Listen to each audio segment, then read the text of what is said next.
year is 1915. We are time tripping.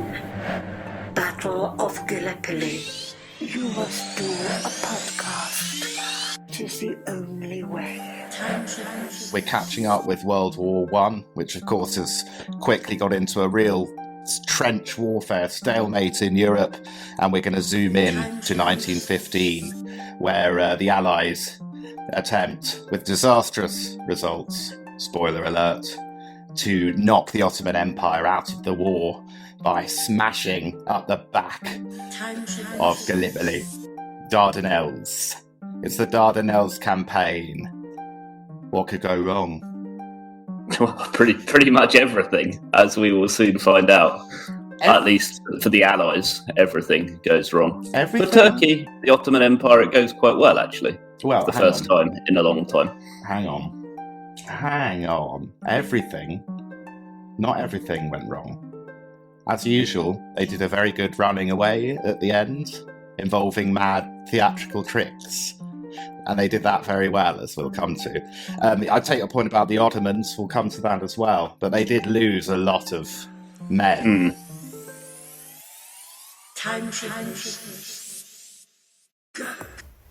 We're here. Yeah, so shall we start at the beginning?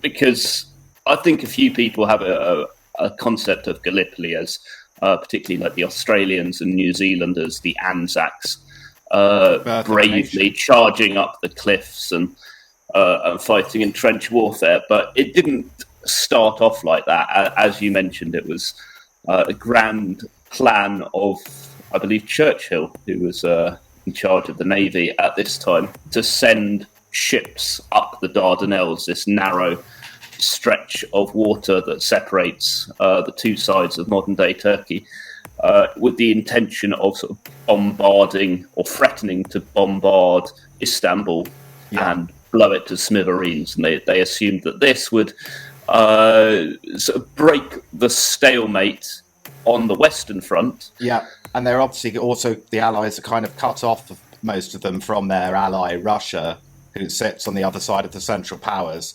So, of course, the sick man of Europe, the Ottoman Empire, easy peasy, knock him out of the war, bish, bash, bosh. Churchill is quite pivotal, as you say. I think he's First Lord of the Admiralty, and obviously it does start with a naval campaign. However, interestingly, the plan goes way back. It was prepared back in 1906. Back in 1906, the British Empire, the Committee of Imperial Defence, did a study regarding if they had to take the Dardanelles Strait, presumably to do with the political turmoil in Turkey and then backing one side and it's switching, as we looked at in Young Turks' Revolution. But actually it was looked into in great detail. And by 1907, it was decided actually it was a very bad idea due to the hard fortifications and the mining, as in mines that go boom underwater by the Ottoman defenders, as they would be in this case. But as you say, we've got to break the stalemate. People are panicking. You've not got great war leadership coming from the top. The Prime Minister Herbert in Britain, the Prime Minister Herbert Asquith, is seen as being a bit disinterested in the war. So you've got real competing factions, the huge egos and personalities like Churchill, like David Lloyd George. So they see this plan, hey, what can go wrong? And they forgot all about that little study. It's really interesting that they did a feasibility exercise a few years ago, and then when it actually came down to putting the plan into action, completely forgot about it. And were like, yeah, great idea to send ships into pretty much the embodiment of a bottleneck. Yeah. And like in such a tight, narrow area when you look on the map. And as you say, it's going to be mined to the absolute maximum by the Turks. Yeah, especially as the British in 1915, or even from late 1914, made such a pig's ear of any notion of it being a surprise ambush. Like, the British were already kind of mucking around with ships and alerting the Ottomans of what was to come, basically. Like, they ended up with months to refortify remine everything, and just sat there watching all these warships, all old warships as well, as we'll come to, because this was this was a campaign against a fortified, committed defender on their absolute home turf, and. Yeah, so as we know, Jonny, from playing Risk, you need to have a lot of troops to try something that ballsy, and a lot of resources. And if your forces are split, or you've got all your men on the Western Front, you're going to have to basically draft in what we're going to call the B team, with some significant exceptions. The B team of ships, rusty old ships, basically, old ironclads, causing the need to draft in some of the sons of the Empire. Indeed, yeah.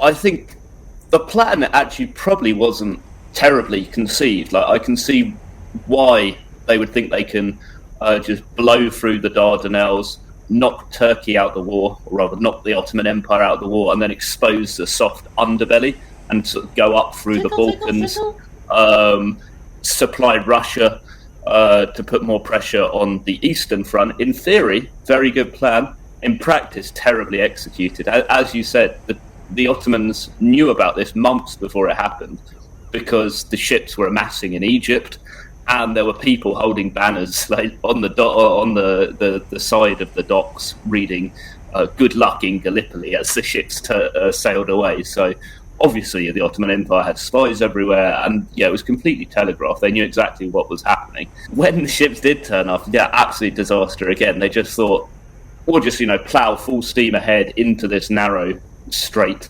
and they were no match for the Turkish guns and the mines.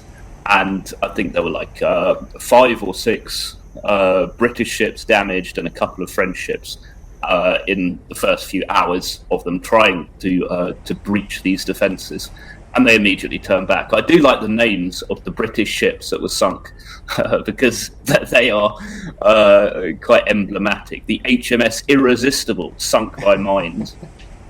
Not so irresistible. Not laughing at the HMS, just the name is quite. HMS Triumph, torpedoed by a German submarine. The HMS Majestic, also torpedoed by a German submarine. They've had, of course, because they've had enough time, the Ottomans, to get in a lot of equipment, training, backup from Germans. I believe it's a German commander even in charge, really, of the whole Ottoman operation, and Germany have sort of worked with them to train snipers, which are kind of sort of one of Germany's core strengths, especially in the early war. They were known as fiendish snipers.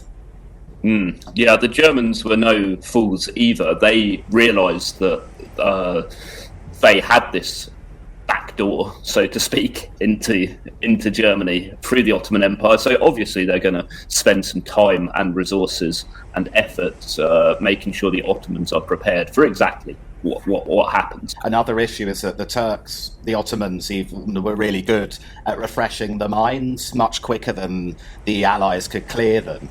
Not only that, but to take up the point of it being a bit poorly resourced, what kind of boats do you reckon the Allied minesweepers were in the Gallipoli campaign? I don't know too much about boats, but I assume a minesweeper is quite a sturdy, strong boat. You'll have heard of this boat. 35 civilian fishing trawlers with civilian crews were the minesweepers. Right. Facing them, Jonny, facing them was Turkish fixed fortifications, shore batteries, minefields across the strait, a mine-laying ship, Turkish mobile howitzer artillery units hidden in valleys of ravines, which in itself is really impossible for the ships to hit from the sea, because they fire in a straight line and you need an arc to hit the howitzer in the ravine. And to add insult to injury, I was going to say, they laid lots of barbed wire under the water. Allied troops are about to land. Almost as soon as the troops land on the Gallipoli Peninsula, they are bogged down on the shore, basically. They lose tremendous amounts just getting off the boats. This is, in fact, I think, the first amphibious assault the world has seen. So it is definitely groundbreaking in some sense, but also pretty badly botched. A lot of the landings don't quite go to plan because they don't have the right sort of craft to get off these landing ships. A lot of men are struggling with their equipment and even drowning in the shallows. Some landing completely the wrong place, like the famous New Zealand and Australian landings at Anzac Cove. They were never meant to be at this cove because it was absolutely terrible, hilly terrain with a rubbish beach, and the real landing spot was like 3 or 4 kilometers further up or down. But yeah, they botched that. And this is happening all over the landing strips. The Turks, meanwhile, they've got the high ground. They're very well prepared. And as you say, they're good marksmen. They're snipers. They've been trained pretty well by Germans. And importantly, they are all from the sort of local area. They are Anatolian Turks, and they are fighting for their homeland. The British had some victories in Africa and the Middle East against the Turks in North Africa and the Middle East, but these were not the elite of the Ottoman Empire. These people that were fighting in the Middle East and Africa. A lot of assumptions were made that it's like, oh, okay, yeah, that wasn't too tricky.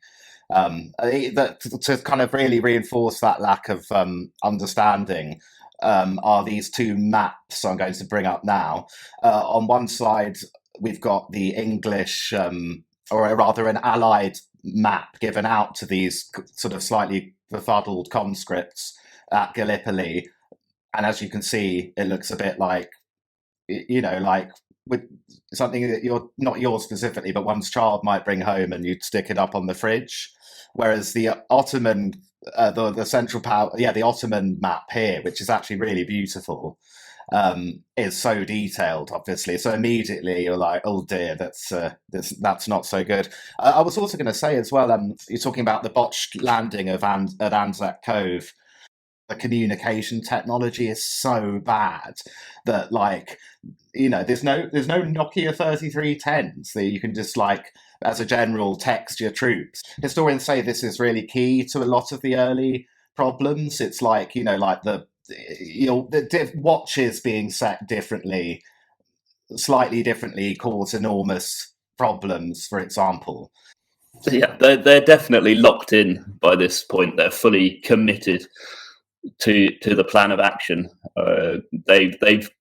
The troops on the ground, they have to now force the issue, and they have to push on from these very bloody landing beaches. And respect to them, under heavy fire, they do manage to form little bridgeheads, but they don't really progress as the Allied commanders had envisioned. There's no sweeping up this peninsula to march on Istanbul or threaten Istanbul. Nope. It almost immediately becomes resonant and similar to what we're seeing on the Western Front, with trenches being dug and a stalemate settling in, essentially.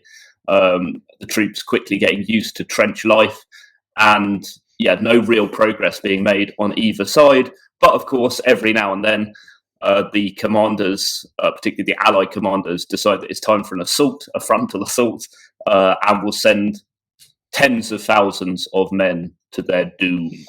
You mentioned earlier being the first amphibious landing, and we talked back in the Boer War, the South African War, as most people actually referred to it at the time, the British Empire learning a lot there through their mistakes for this war. Khaki, for example, and in that way, it's argued that this amphibious landing at Gallipoli is a sort of a failure that's learned from for the D-Day landings. It was used as an example of how not to do a landing. 20th century, year by year, 20th century. You must do a podcast. it quickly gets into a kind of trench warfare, but it's very different to the Western Front. The trenches are really close together, so there's loads of like really nasty hand-to-hand combat and lots of like movement, not over a great distance, but forward and back. The commander of the Ottoman forces is none other than Mustafa Kemal, later to be known as Ataturk, and he is the founder of modern-day Turkey and still revered immensely today. If you go to Turkey, you'll see pictures of him everywhere. He is the sort of mastermind of this defence, and he's popped up before in the Young Turks episode we did, where he is part of the army forces that wanted to modernise Turkey and who overthrew the Sultan and wanted to shake off this label of the sick man of Europe. So he is doing a great job commanding the Ottoman forces. On the British side, we mentioned Churchill, who was in charge of the naval aspect. He was later demoted for this because it was such a disaster, and he was sent off to serve in the trenches on the Western Front. But we've also got another character we've encountered before, Lord Kitchener, who's helping to plan some of these assaults. He's not the overall commander, that is one General Hamilton. But there are quite a few commanders within the British side who have cut their teeth in the Boer War and other conflicts of empire in the early 20th century and late 19th century. And maybe they're not best suited for this pretty new form of warfare, which quickly descends into brutal trench conflict and stalemate. Exactly, and as I say, the trench is very close together. It's obviously generally a lot warmer here than it is even in the summer back in France on the Western Front. And as I say, pretty fluid, back and forth, really close hand-to-hand combat. And as you say, the casualties mount up on both sides. As we've said, that the Ottomans have had a lot of time to prepare, so they'll often just allow the Allies to run across a beach or target their toilets. There's no water, and the Ottomans have left a few little wells around, like old water wells, but they have put poison in them. They have. This is sneaky. This is Home Alone, lost in World War One, basically. It sounds absolutely terrifying, horrible traps and booby traps that will just get you when you least expect it. I've got Home Alone war style is not cool. And of course, as I say, the heat and the very close proximity of the trenches and the high body count. I've got a quote here from Eric Donald Walton, who was there. This is via Imperial War Museum records from their website. So the smell. Can you imagine the smell of all the dead in that heat at such close quarters? That isn't Eric, sorry, that's me. I'll let Eric speak now. And when they were fairly distancing, they were patrols. I remember one coming, Turkish patrol, and we were very proud to have shot 2 or 3 of them. But we were proud to seeing these people's bodies lying in front of... Oh, the smell was so awful. It was too awful. We wish we'd take them in straight away, and we used to hope by shooting into these bodies, that's from the trenches, shooting, that the smell would go, but they kept swelling and getting worse and worse, making awful smells, and very strange thing that however many bullets you pumped into them, it didn't make any difference, which I thought the sort of gases would have escaped and gone, but didn't appear to, not for a long time. There were really unpleasant features about Gallipoli. I would say number one is probably all these rotting corpses around. Just because of the nature of the warfare, it's really hard to bury your dead. So you've got these putrefying bodies, and it's made worse by these absolute swarms of flies that you would get in the spring and summer. because of the hot climate. And all the corpses, the flies were drawn to them, but they didn't just stay on the bodies, they covered any food, and people were eating their bread and jam, like literally with flies, crunching the flies in them.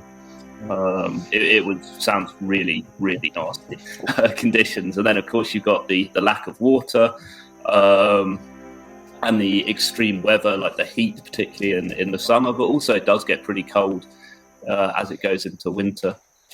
You've got lice like infesting everything. You've got dysentery, epidemics, through very basic latrines. Like everything does stink. It must just be horrendous. Yeah, and to make the latrine problem worse, they do actually build kind of latrines on the beach, but the Turks just are watching from a long way away, just sort of let them do it, and then it becomes just a sort of shooting range whenever the Allied forces on the beach go to the loo. The rats as well, huge rats, like on the Western Front. I don't think you get vultures on the Western Front, though. You've got a big vulture scenario here as well. Goodness. Yeah, there's really nothing going for it. I mean, we think now of Turkey as a holiday destination. Well, you do. Well, it's a popular package holiday. Yeah. You go to the shores of Turkey. Yeah, I've been there. I've been to this place. There's a wooden horse there. I've been to Gallipoli. Carry on, sorry.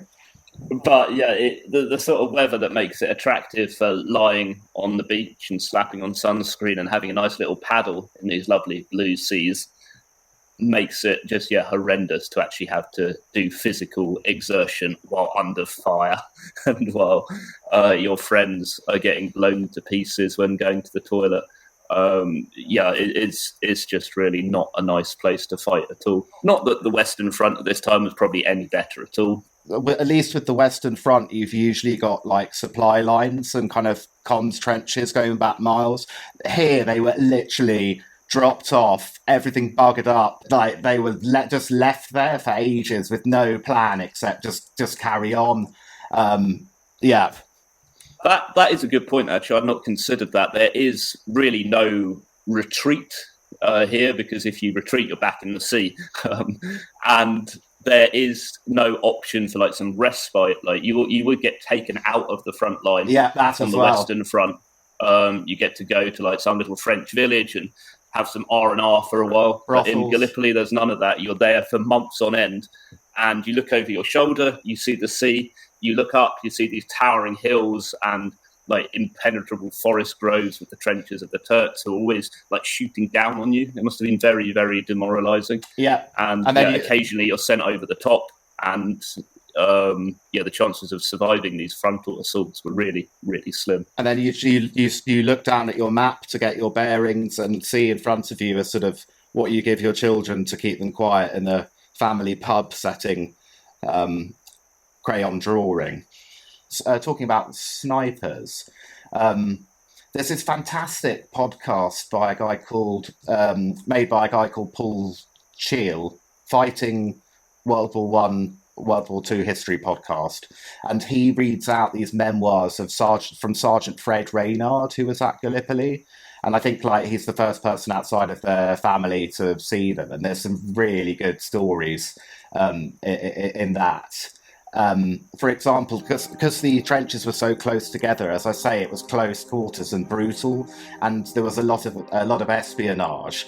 So, there was in one of the battles, lots of killing, etc. And a guy came in Allied officer's uniform to over the trench to approach Sergeant Fred Renard, who had been told by his commanding officer, whatever happens, don't retire, keep pushing forward, like there's no way back, don't do it. Forward is the only option. And then later, after sort of casualties have mounted up in a bloody battle, and an Allied officer comes into the trench, speaks to Sergeant Renard and says, like, the order is for you to retire. He smelt a rat, and basically, like, the suspicious officer, we'll call him, sees in Sergeant Renard's eyes that he's clocked, that he's not what he says he is. So then the guy goes for his pistol, but Sergeant Renard's too quick and shoots the man dead. And then he describes this terrible moment where they're like going through his effects to check that he wasn't actually an Allied officer. And then one of the men pulls out a gold watch and says, like, there you go, Sarge. And they open it, and it's got sort of Ottoman calligraphy and script, so they know that he was indeed a spy dispatched. So trench infiltrators, just another peril to have to worry about, as if there wasn't enough to keep you occupied.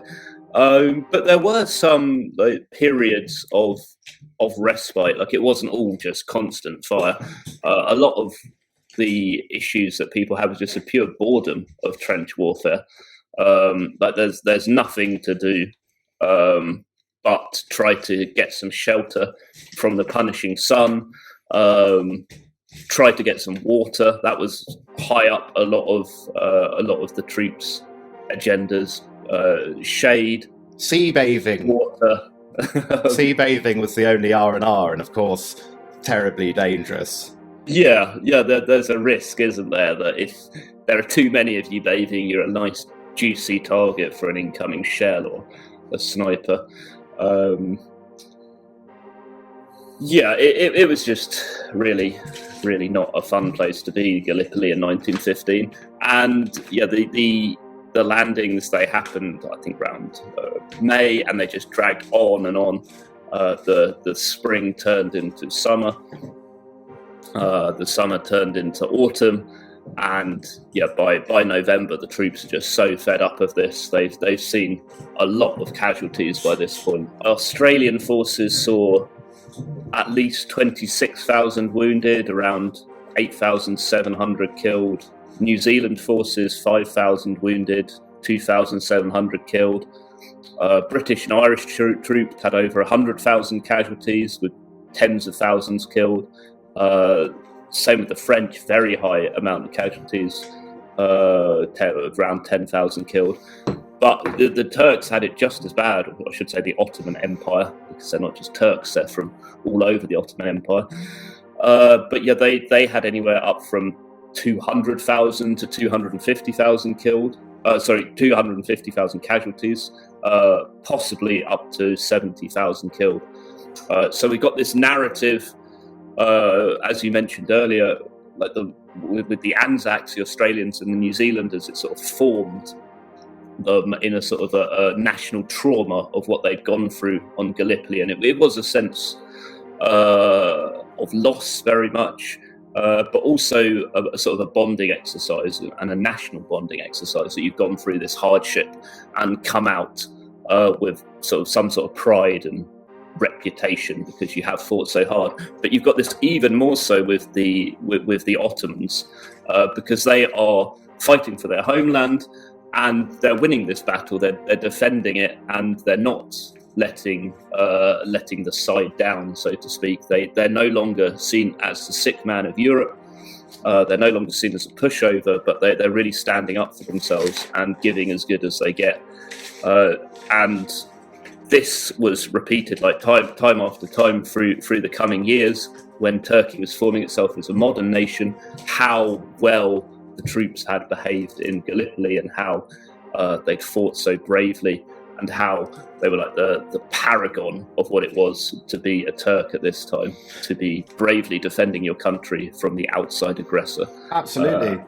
They referred to these invaders as infidels from across the seas, and the accursed Britain. And you're sort of like, well, I mean, it's a war, but this must be one of the big events of it moving from a European war to a world war. And it also represents a bit of mission creep on behalf of certainly Britain, because suddenly, it's like, oh, this isn't just about pushing the Germans out of France anymore. This is all of its whole own thing. Mm-hmm. Yeah, and it's really interesting even today with the Erdogan government, which is like quite strongly focusing on the Islamic aspect of Turkish national identity. they are still pushing the narrative that the Gallipoli campaign, or as they say, Çanakkale Victory Day, was very much to do with like a victory of Turkish nationalism, but also Islam, a victory for Islam.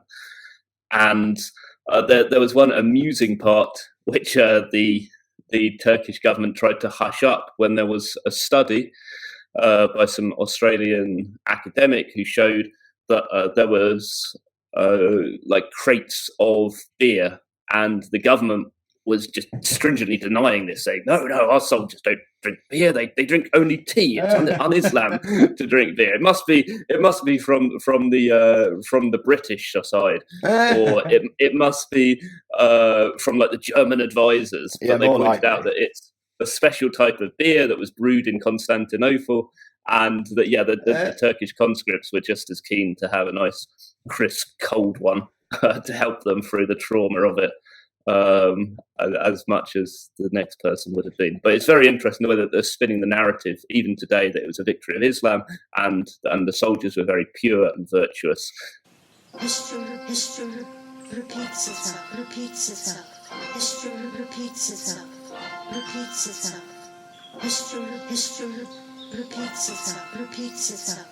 First as a tragedy, then as a farce. King George V said, I heartily congratulate you upon the splendid conduct and bravery displayed by the Australian troops in the operations of the Dardanelles, who have indeed proved themselves worthy sons of the Empire.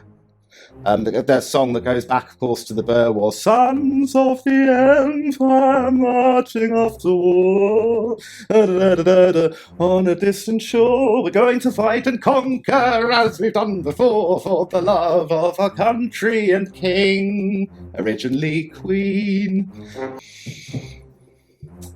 Yeah, I wonder how many... The metal that a race can show is proved with shot and steel, and now we know what nations know, and feel what nations feel. Continue, sorry.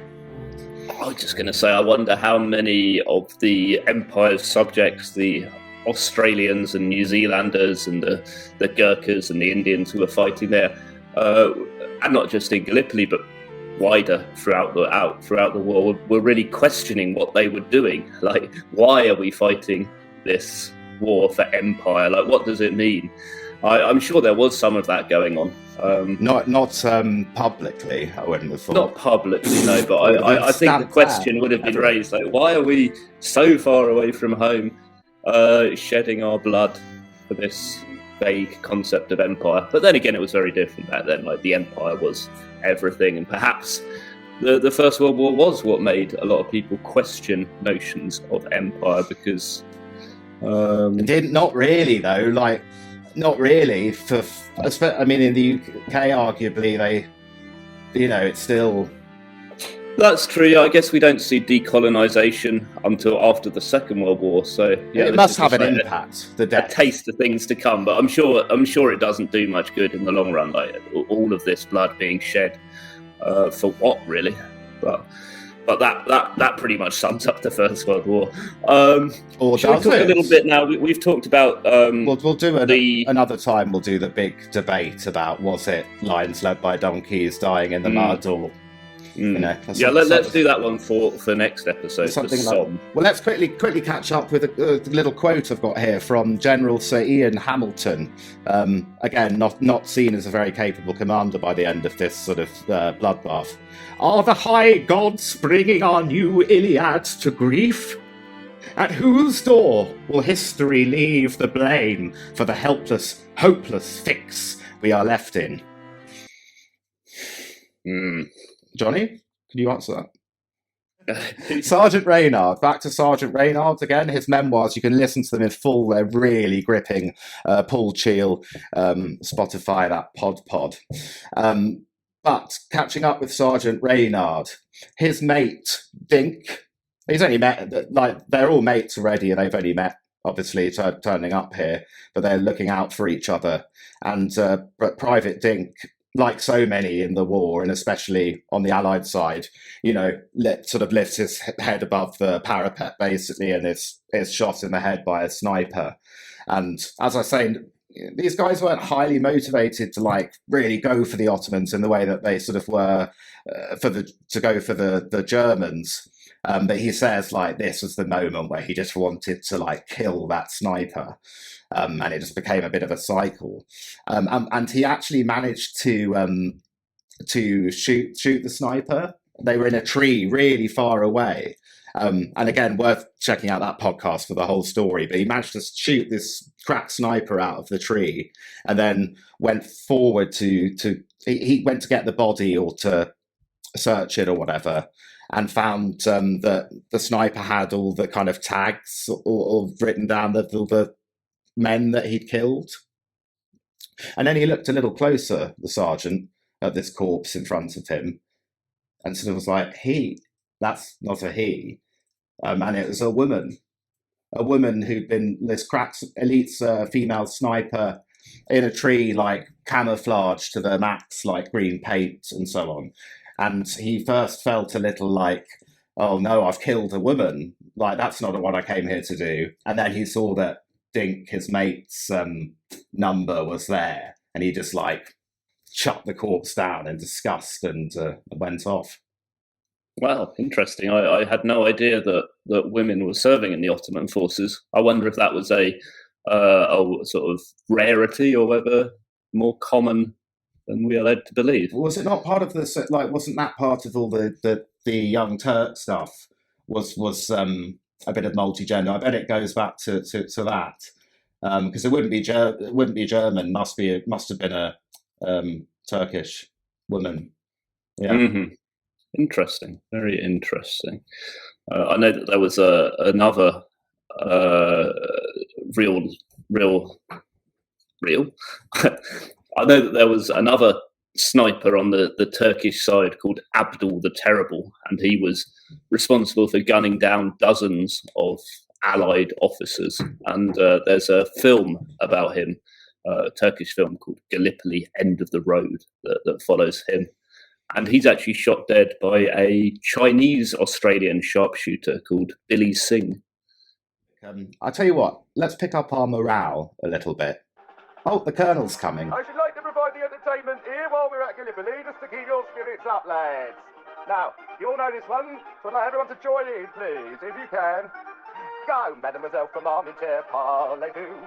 Mademoiselle from Armentières, parlez-vous. Mademoiselle from Armentières, never been kissed for 20 years. Inky, pinky, parlez-vous. Right, lads! Get the morale up, come on!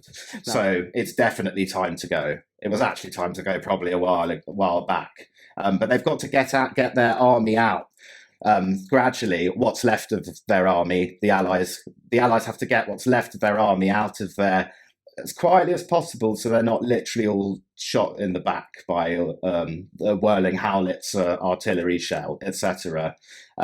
So what sort of clever methods of deception do they use, Jonny? I know that you have a particular fondness for one of them. Putting me on the spot here.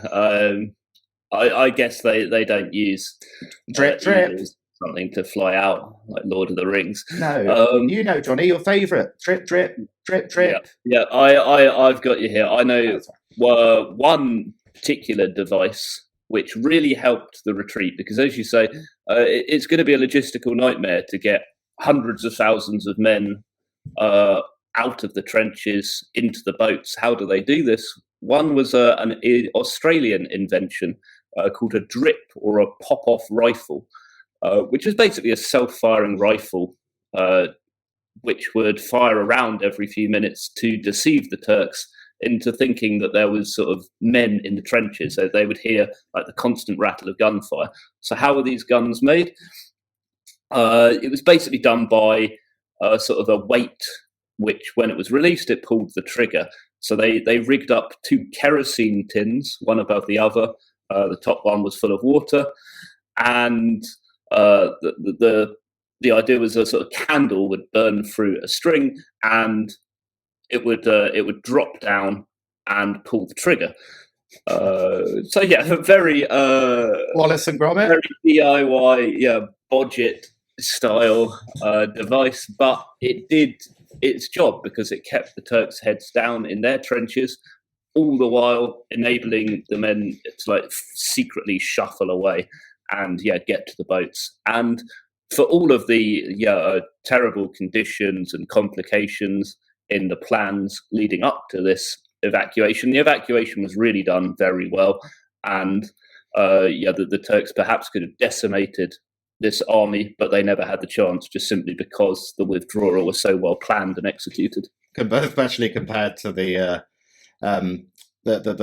beginning of it. There was also a cricket match involved, a big deceptive cricket match where kind of like a relay of evacuating men and keeping a cricket game going so that the Turkish spies thought they were still there. I don't know. I mean, lots of theatrics going on and deception. And it makes me suspicious. I bet if you spoke to the Ottomans, they'd be like, "No, we didn't think they were still there. We just kept hearing this popping." That's interesting. Dripping. I haven't done my research, but perhaps they were just fed up of the slaughter as well by that point. Perhaps they considered it like somewhat unsporting to just gun people down as they're leaving. Hard to say. Yeah, like I said, and as a result, as I say, a lot of hand-to-hand conflict and bayonets and swords and really close quarter stuff. And this is where the Gurkha regiments come in. Like all the eyewitnesses describe it, where they're the Allies being pushed back by the Ottomans, and then suddenly the Gurkhas come from the rear with their blades, and they said like their skill with the blades was like they literally like killed in one movement. So they used a small amount of Gurkha, like really punching above their weight as ever to inflict yet more pointless casualties upon the defenders. Mm. Churchill was sacked. He was sacked. He was sent to the Western Front to command a battalion, and as I say, the Eastern Front wrapped up. It's over. And Serbia's starting to really crumble at this point. The Central Powers are getting into them. This is 1916. I've really jumped to. On the one hand, according to The Guardian, there are those who think the war was an unmitigated catastrophe in a sea of mud. On the other, there are those who insist that it was nevertheless about something. We'll come back to that in a later episode. But are you ready to evacuate, Jonny, or have you got any more? I've got one little parting poem that I might leave you with. Yeah, call it a parting shot. Parting shot.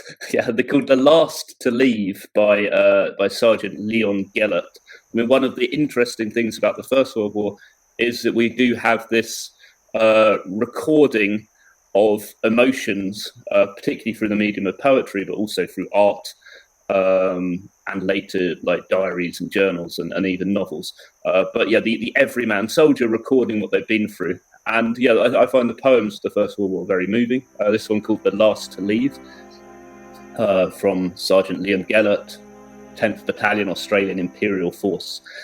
And he says, "The guns were silent, and the silent hills had bowed their grasses to a gentle breeze. I gazed upon the vales and on the rills, and whispered, what of these, and what of these? These long-forgotten dead with sunken graves, some crossless with unwritten memories.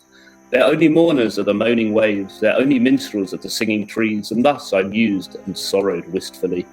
I watched the place where they had scaled the height, that height whereon they bled so bitterly, throughout each day and through each blistered night. I sat there long and listened, all things listened to. I heard the epics of 1,000 trees, 1,000 waves I heard, and then I knew the waves were very old and the trees were wise, the dead would be remembered evermore. The valiant dead that gazed upon the skies and slept in great battalions by the shore."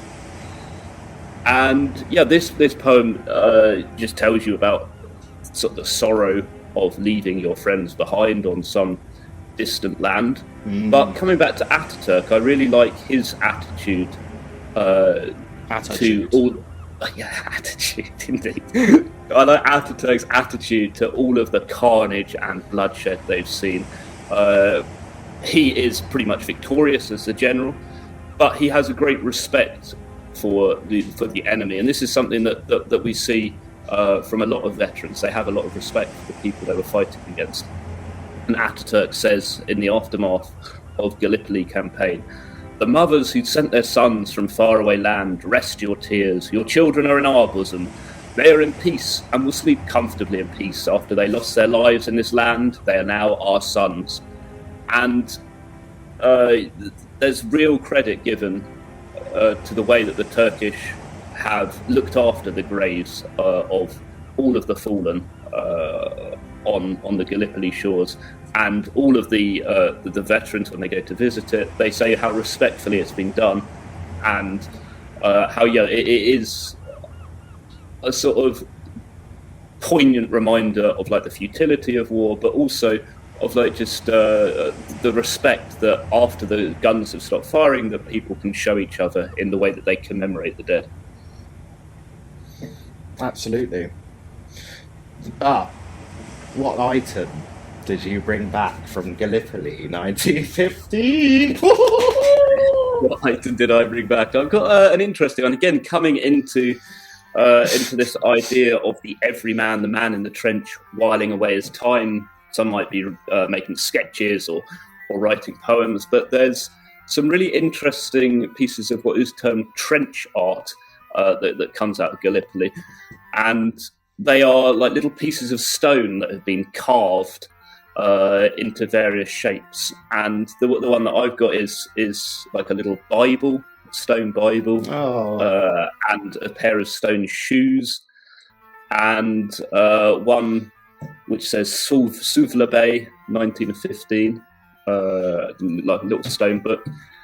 And yeah, these were sometimes traded between the combatants. So the Turkish would sometimes not be throwing grenades over, but they'd throw over these little carvings. And likewise, the Allies, they would also like carve stuff back and throw them back, so that you could reveal something of the humanity of your opposition. But what I have got here is, I've talked a lot about Sergeant Renard. Check out the pod. So I've got that. I've got the gold watch with the Ottoman writing that he got from the spy. So thanks for that. I've got the maps, as we say. I've actually got the drip rifle as well. You do? Okay. I really. Yeah, you're coming back laden. It's making me feel like I need to use the bathroom with all its dripping. And finally, a mobile howitzer. This should fetch a £5 on eBay. You keep referring to it as a howitzer. Isn't it a howitzer? Yeah, probably. I was actually trying to set up a Civ game earlier with a really detailed Mediterranean map. I didn't have time, but that's something to look forward to. Mm-hmm.